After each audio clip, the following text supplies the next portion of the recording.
Praise the Lord brothers and sister. இன்றைக்கி டே 80. 2 ராஜாக்களில் நம்ம 4 to 7 வரைக்கும் பார்க்க போகிறோம்.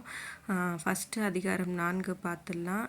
இதில் எலிசா செய்த பல அற்புதங்களை விவரிக்கிறது. அவற்றில் ஒரு ஏழை விதவையின் கடனை அடைக்க எண்ணெய் கொடுத்தது, இறந்த குழந்தையை உயிர்த்தெழுப்பியது மற்றும் ஒரு பெரிய குழுவிற்கு சிறிய அளவிலான உணவை அற்புதமாக உணவளித்தது ஆகியவை அடங்கும். அடுத்த அதிகாரம் 5. இதில் யோர்தான் நதியில் 7 முறை கழுவ வேண்டும் என்ற எளிய கட்டளைக்கு கீழ்ப்படிந்த பிறகு எலிசாவால் அற்புதமாக குணமடைந்த தொழுநோயால் பாதிக்கப்பட்ட சிறிய படைத்தளபதி நாகமானின் கதையை சொல்கிறது. அடுத்த அதிகாரம் 6. எலிசாவின் அற்புதங்களின் கதை, கோடரியை மிதக்க செய்தல், சிறிய இராணுவத்தை குருடாக்குதல், மீண்டும் இயக்க செய்தல் உள்ளிட்டவை சமரியாவில் ஏற்பட்ட பஞ்சம் மற்றும் ராஜாவின் விரக்தியுடன் விவரிக்கப்பட்டுள்ளன. அடுத்த அதிகாரம் 7. இதில் சமரியாவில் ஒரு நாளுக்குள் உணவு மிகுதியாகவும் மலிவாகவும் மாறும் என்று எலிசா தீர்க்க தரிசனம் கூறுகிறார். பட்டினியால் வாடும் தொழுநோயாளிகள் வெற்றி சூடிய சிறிய முகாமை கண்டுபிடித்து மக்கள் அதை கொள்ளையடிக்கும் போது இந்த தீர்க்க தரிசனம் நிறைவேறுகிறது. நம்ம அடுத்ததாக டே 81 பார்த்துடலாம். இதில் அதிகாரங்கள் 8லேருந்து 11 வரைக்கும் பார்த்துடலாம்.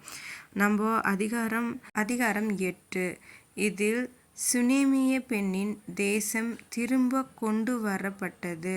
ஆசகேலின் எதிர்கால கொடுமையை பற்றிய எலிசாவின் தீர்க்க தரிசனம், யோராம் அகசியா உட்பட இஸ்ரவேல் மற்றும் யூதா இரண்டிலும் அடுத்தடுத்து வந்த ராஜாக்கள். அடுத்ததாக அதிகாரம் 9. இதில் தீர்க்கதரிசி எலிசா ஒரு மனிதனுக்கு யெகூவை ராஜாவாக அபிஷேகம் செய்ய அறிவுறுத்துகிறார். பின்னர் ஆகாபின் வீட்டை அழிக்க கட்டளையிடுகிறார். இது யெகூவின் வன்முறை கைப்பற்றலுக்கும் வம்சத்தின் அழிவுக்கும் வழிவகுக்கிறது. அடுத்த அதிகாரம் 10. இதில் ஆகாபின் குடும்பத்திற்கு எதிரான தீர்க்க தரிசனத்தை நிறைவேற்றும் யெகூ ஆகாபின் குடும்பத்தினரையும் அவரது ஆதரவாளர்களையும் கொன்று வம்சத்தின் முழுமையான அழிவை உறுதி செய்கிறார்.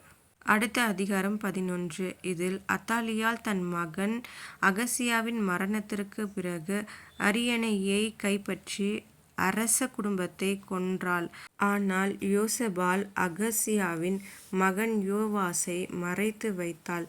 பின்னர் யோவாஸ் ராஜாவாக அறிவிக்கப்பட்டான். ஓகே பிரதர்ஸ் அண்ட் சிஸ்டர், இதோட நம்ம இந்த வீடியோவை முடிச்சுக்கலாம். அப்பா பிதாவே, எங்களோடு இருந்து எங்களுக்கு உதவுங்க, எங்களை ஆசீர்வதிங்க, எங்களை பலப்படுத்துங்க. இயேசுவே, எங்களோடு நீர் இருப்பதற்காக கோடான கோடி நன்றிகள் தேவனே. இந்த மாதம் முழுவதும் எங்களை நீர் காத்ததற்காக கோடான கோடி நன்றிகள். வரும் மாதமும் எங்களை பாதுகாத்து எங்கள் தேவைகளை நீரே சந்திக்கும்படி ஜெபிக்கிறோம். இயேசுவே, ஆமென். ஓகே பிரதர்ஸ் அண்ட் சிஸ்டர், நம்ம அடுத்த வீடியோவில் பார்க்கலாம். Subscribe my channel.